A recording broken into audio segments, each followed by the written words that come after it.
Good to see you. I love technology, not. I don't know whether you've ever put things off. Do you, especially things you don't want to do? Do you ever do that? I'm sure you don't, but sometimes I do. You know, you try and ignore things and hope it go away.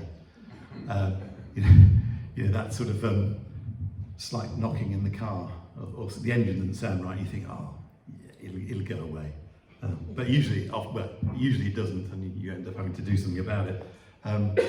In my series of doing spiritual practices, I have to confess I've been putting something off, and that's fasting. It's kind of been the elephant in my room. It was on my list to do, but I kept putting it off and putting it off. And as I was going to prepare that, I usually start preparing my talks on a Tuesday afternoon, and I've been thinking, what should I do this? There's a couple of others I could do. So I was thinking, could I put fasting off yet again? And then I've been reading through the Sermon on the Mount, or Matthew's Gospel, in my own devotions. And the one on Tuesday morning was, when you fast, it's that bit about fasting. We'll read it later. So I thought, okay, I better bite the bullet and do it. Now, I'm going to be honest. I've not used this practice very much. So I have occasionally fasted, but not very often, and not for some time. So in some ways, this is a bit of a derived talk. I mean, I usually like to, when I'm talking, be able to say stuff from personal experience, but I can't really, to be honest. But don't judge me for it, please. So what I've done in this last week is done a lot of research, done a lot of reading about fasting, and hopefully, as we explore it together, we can maybe. I've certainly learnt a lot, and it's given me a bit of a heart maybe for doing it more. Perhaps, yeah. No. God's told me I've got to, so that's my thing. But anyway, and I was thinking actually, as I was thinking about fasting and what it means and what it's all about, I was just drawn to thinking about what it'd be like if the Apostle Paul, I'm choosing the Apostle Paul because he wrote so much stuff in the New Testament, but what if he could come back and we could sort of do a walk together. It's a bit bizarre, right? But stay with me. But if we could do a walk together around Worcester City Centre, and if I was to ask him, okay, at the end of it, Paul, what do you, just by walking around our city, what do you think of our culture? I think he'd probably say Philippians 3:19. You know what Philippians 3:19 is, don't you? No, okay. This. Their destiny is destruction. This bit particularly. Their God is their stomach, and their glory is in their shame. Their mind is set on earthly things. I was just thinking that, you can't help but if you walk around Worcester, there's so many places to eat and drink and feed this. Cafes, bars, restaurants. You could spend ages going around them all, really. And I just think coming back from, looking at our culture, if Paul came into it from a sort of all those years ago, he would be quite shocked, I think, just to see how much of our culture is about food and drink. Anyway, I'm sure he'd probably say, yeah, your God must be your stomach, because look at how much food means to you, and so many places you can get it. Now, I have to confess, I'm a bit of a foodie. I like my food. Some people don't, I know, but I do. Helen, we always joke that if she decides we don't need to do a weekly shop, I'll say, "You sure? Yeah, come on. Surely we need to get some food." But as I've been thinking about this, food is quite dysfunctional in our culture. What I mean by that is that there's a lot of overeating, as we know.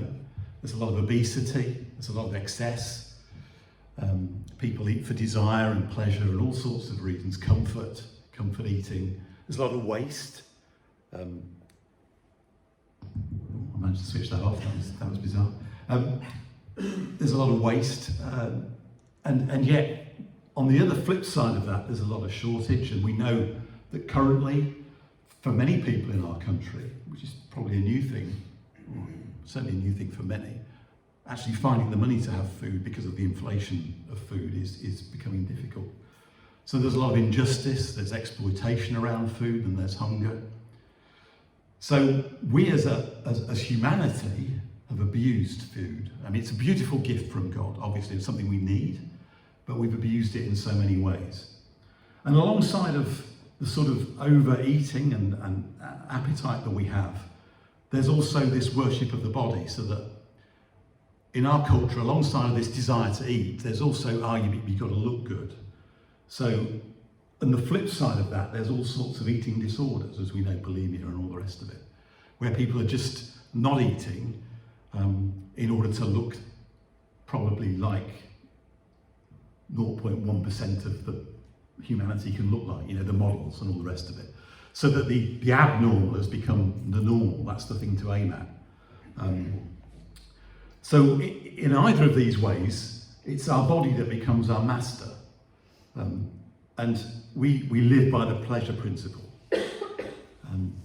And as I was thinking about it, I was thinking actually, is my relationship with food, is it healthy? And it's not always. I have to admit, sometimes I comfort eat. Sometimes I overeat. Sometimes I eat for the wrong reasons.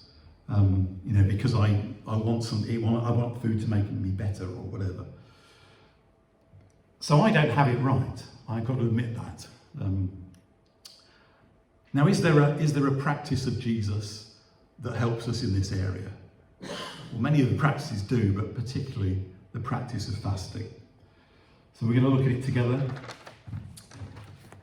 I want to give you some background, first of all. Then we'll talk about why we don't do it. We'll talk about what it's not. We'll talk about some of the dangers. And then we'll talk about some reasons to do it. Okay, so that's where we're going. Let me just, first of all, give you some background. I think to understand the reasons behind fasting, you need to go back, and I've talked about this a lot, but about the integrated nature of humanity. You know that in Genesis 2, right back at the beginning, it talks about the fact that God formed us out of the dust. It said he took some of the dust and created Adam, the human, but then he also breathed life into him through the Spirit. So we're a combination of dust and spirit, the physical, the body, but also the spirit inside us. Whereas angels are just spirit beings, and animals are just physical beings, we're a combination of the two. And what happens to this, my body, affects my spirit as well. And we've talked about this when we did healing and all the rest of it. But it is, we're integrated beings. And I think that's getting at the point of why fasting is important, because what we do with our bodies and how we practice our appetites also affects how we are spiritually. Okay. So,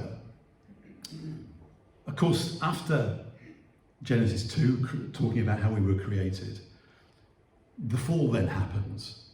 Now, the fall is a complicated thing, and we know, that Adam and Eve listened to the snake.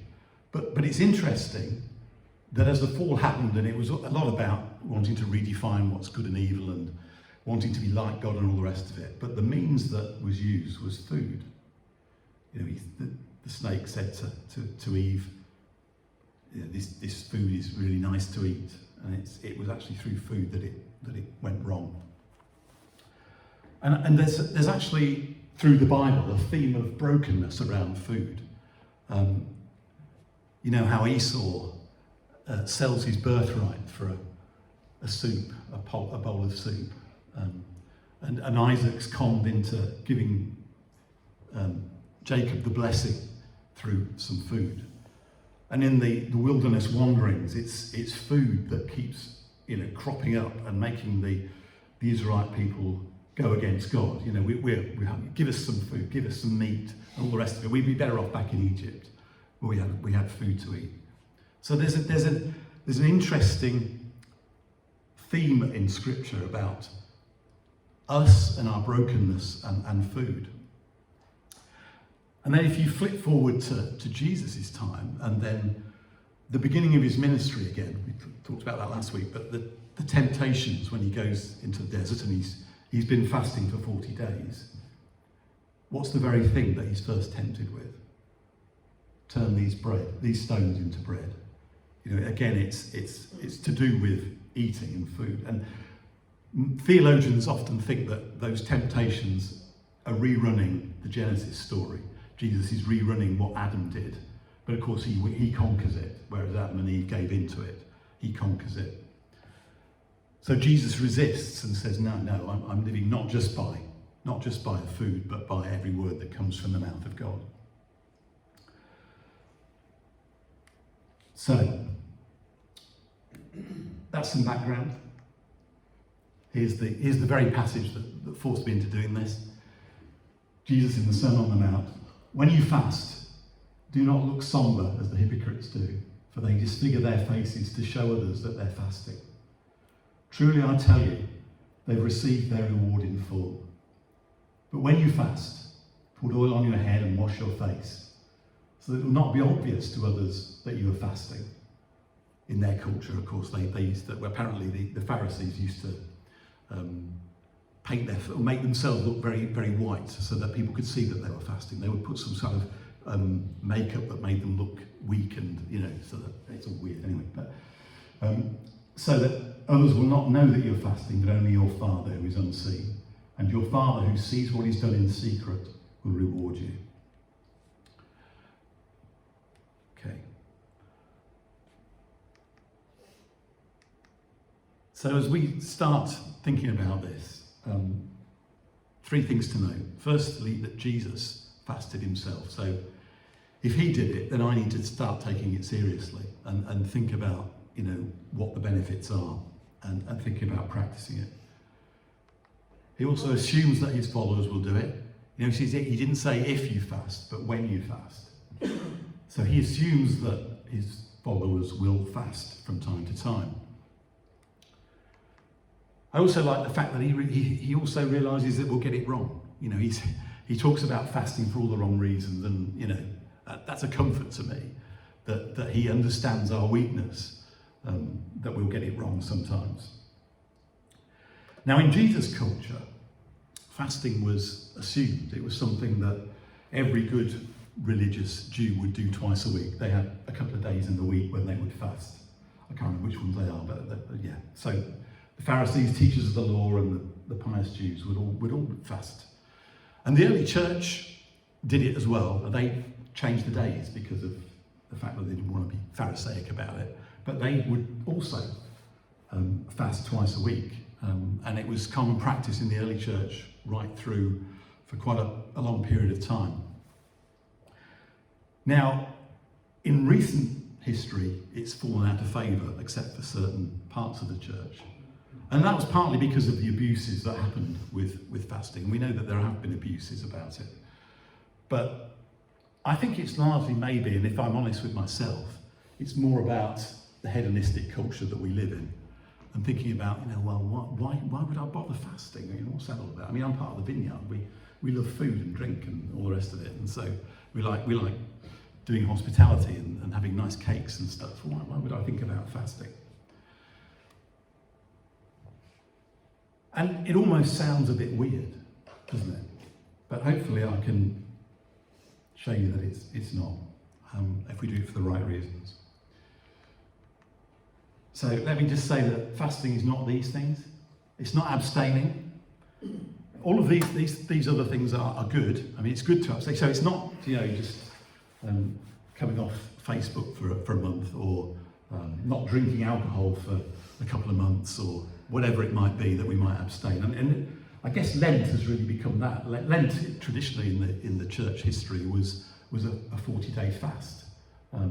Now it's just a time when we abstain from something for 40 days. That's all good, nothing wrong with it, but it isn't fasting. It's also not restricting your diet. Often people talk these days about, I'm doing the Daniel fast, because you know the Daniel fast from Daniel chapter 1, where he just eats fruit and vegetables, and drinks water, and it proves that he's great at the end of it. And the Babylonian king wants him to eat meat and all the fine foods, and they don't. That's all good as well. Sometimes people are called to do a Daniel fast if you're not a vegetarian altogether already, but it isn't fasting. Okay, it's just a restricted diet. That's what it is. It's not dieting. You know, my guess is that when Jesus was thinking about launching his ministry, he didn't do a 40-day fast in the desert so he looked good. He wasn't thinking, I've got to get fit and looking trim for when I start preaching. I guess that wasn't on his mind. Now the tempting thing is that we think, okay, I'll do a fast because actually I might lose a bit of weight. That's never the reason to do it. Never. It's not dieting. There's all sorts of other ways you can diet, and dieting is good, but it's not fasting, and it's not for fasting. So if you want a definition, I would say it's not eating food to feed spiritually or to feast on God. That's why we fast. Now there are some dangerous motives around fasting. Jesus has already alluded to one, that's showing off, to make us look spiritual or whatever. And all of these practices are subject to that. And he used 3 in the Sermon on the Mount, the praying, where people would pray on street corners just to be seen and all the rest of it. And he said, the practice of the Pharisees in Jesus' day was to fast and make sure everybody knew they were fasting, so that they appeared all spiritual and all the rest of it. So we can, it's a very bad motive, but we can do it just to appear really, really, truly spiritual. Not like those others, but I fast. Dangerous motive. We can also do it sometimes, and I think probably this is one of the most abused areas of fasting, is to try and manipulate God. That's never a reason for fasting. We think, if we fast for a while, then God's got to give me what I want. That's not good. This is a great book. It's my favourite book on fasting. It's actually by a vineyard pastor in America called Hungry. I recommend it if you want to get into it more. But I love this quote that he says about fasting. He says, we humans are a manipulative bunch, aren't we? Controlling our every aspect of life is deep in the hearts of humankind. I can't tell you how many people have confessed to me over the years that they decided to fast because there was something they really wanted. And they reasoned that if they sacrificed something as huge as food for weeks, then God would owe them. Wrong. God owes no man. It may come as a shock to you, but God loves you enough not to be manipulated by you. Rather, his desire is to break you of the controls you have trusted in for too long. Fasting is not the attempt to change God's mind. It's all about God changing your mind. One of the powerful changes he wants to bring to you is a change of heart, which causes you to want what he wants for you. It's a revolutionary idea. And fasting is an invitation to die to your own vision for the way life should look and willingly accept God's vision for the life he wants to give you. And by the way, his plan is way better and richer and sweeter than anything you could want for yourself. So we don't do it to manipulate God into giving us what we want. We may want to seek God about a certain thing. There's good biblical precedents for people fasting because of something that was happening, but it was all about then seeking God for why is this happening, and just praying and getting into understanding. I think it's Nehemiah when he hears in Nehemiah chapter 1, he hears about the fact that the rebuilding of the temple has stalled, and he weeps and prays and fasts. But at the end of the fasting, what happens is that God says, I want you to go to the land of Israel, because he's stuck away still in Babylon, and he's the king's cupbearer. And he says, God says to him, I want you to go and kickstart this thing and get it going and be the solution to the problem. So he hears what God wants to do through it, and that's valid, but we're not trying to manipulate God. And we're also not trying to lose weight either. That may happen, but usually what happens when you fast is you put it on again when you stop. So, it's not, there's loads of other ways to lose weight, a good diet, exercise, all the rest of it. So, dangerous motives. So, let's come to the nitty-gritty. Reasons to fast. As I have been reading up on this and praying about it, these are the reasons that I've come across that I think are the good reasons to fast. The first one is to starve the flesh to feed the spirit. When I talk about the flesh, I'm talking about it in the way that Paul writes in his letters. In the NIV, it's often termed sinful desire, but in the Greek, it's flesh, or the word sarx. And that is always about our desires that are out of kilter and need to be reined in. What people have called disordered desires or abnormal appetites, I think could be another way of describing it.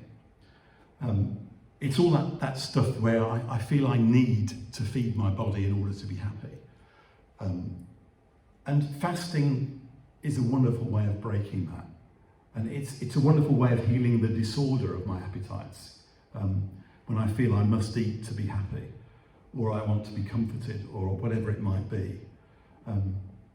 It breaks those lies about what I need to be happy. And makes us, of course, rely on God. The thing that you have to do when you're fasting, particularly the longer the fast is, but you have to rely on God to give you supernatural strength. And you begin to focus on him and something changes. So fasting, I think, in its positive way, changes our desire and it weakens those bodily desires. And again, I'm just drawing on what I've read, but those that have talked about this say that often it doesn't just break the desire for overeating, but it also breaks a lot of other desires for lust and greed and the ego. So a lot of people have found that those desires also come back into the right place through the work of fasting. So I think that's a primary reason why we should do it, is to break those desires that are out of whack, really, and need healing. And I don't know whether there's anything in this, and this might just be me, but I was thinking that actually when we eat, the body has to do quite a bit of work, doesn't it, to feed it around our system. Now, I don't know whether there's something in the body not having to do that enables us in a way to focus on something else. I'm just guessing, but there might be something in that. But it's interesting that when people fast, their experience often is that their spiritual life goes to a new dimension. So I also think it does deepen our prayer life.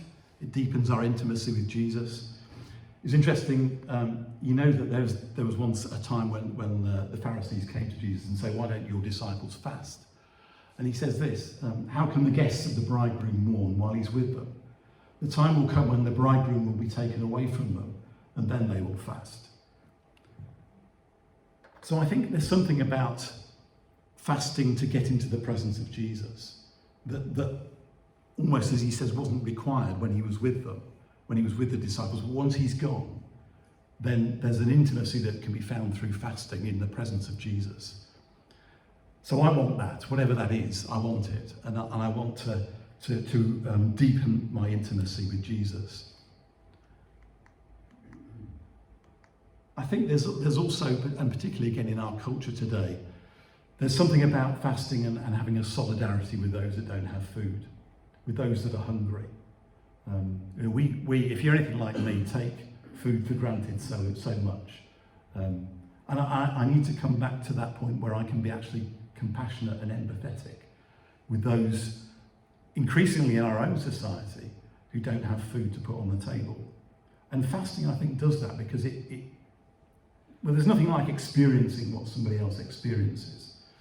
And I think it should enhance our thankfulness for what we have. I think it gives us strength for spiritual battles. You'd think when Jesus had fasted for 40 days that he would be at his weakest. But there seems to be a way in which he's almost at his strongest, and he's able to resist all of the temptations that Satan throws at him at the end of his 40-day fast. And again, those that have fasted regularly have said that I suppose it must be something about resistance and trusting that enables us to actually fight off the enemy in a deeper way than we can when we don't fast. So I think it'll enhance our ability to fight spiritual battles. And lastly, I think Rick Evans in his book says it's fasting and finding your passion for God. So maybe it's that sense of reducing our passion for other things that enhances our passion for God. So that's what I want. I want to feed the spirit and starve the flesh. I want to enhance my prayer life. And I want to understand and have more empathy with the poor and those that are hungry. I want greater resistance to fight spiritual battles, and I want to increase my passion for God. So I think those are all reasons why I should try it. Just in conclusion, as we draw it to a close, there's no time rule about fasting in the Bible. You can fast for short periods, longer periods. Obviously, if you do longer periods, do some research beforehand, because you need to understand how it all works and to make sure you're drinking more and all the rest of it. There's lots of guidance. That book has a whole chapter by a medical professional about fasting, particularly if you're taking medication and all the rest of it. So do some research. I haven't got time to go into all that this morning. But it's not time guided. Sometimes it can be a week, sometimes it can be 40 days, it can be a day. It can be in community, although we don't do it to show off. That there's good precedence for sometimes fasting together or fasting with others, fasting as a church. I want to stress it's not commanded, it's invitational. This is something as an invite to you. And the power isn't in the practice itself. I mean, many other religions that don't follow Jesus fast.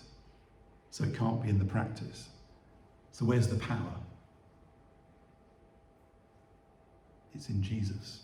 No, the answer's always Jesus, but the answer's in Jesus and the Spirit who comes to us in it.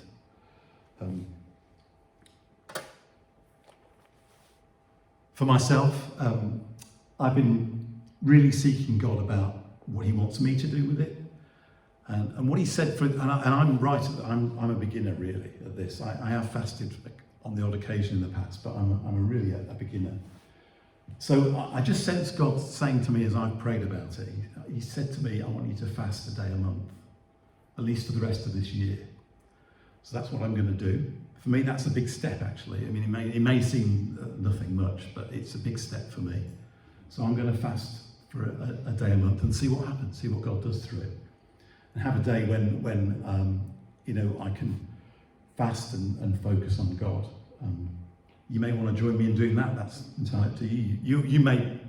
Lots of you may be practiced professional. No, not professional, but you know what I mean. Really, you've been doing this for some time, and you've found all the blessings from it, I'm sure. But But whatever stage we're at, I'm just making a start, and I'm going to see what God does through it. I don't know. I'm completely open to Him to see what happens on those days when I fast. I'm sure Helen's going to be delighted as well, because there'll be a day a month when she doesn't have to cook for me. So it's got to be a bonus. Don't tell her yet. I haven't told her yet. Okay, but I invite you to seek God. Ask Him what He wants you to do with fasting. It maybe says, I don't want you to do it at the moment, and that's fine. But He may call you to some form of fast with some regularity or whatever. I don't know. But seek Him on it. Ask Him. Ask the Spirit what He wants you to do. Right.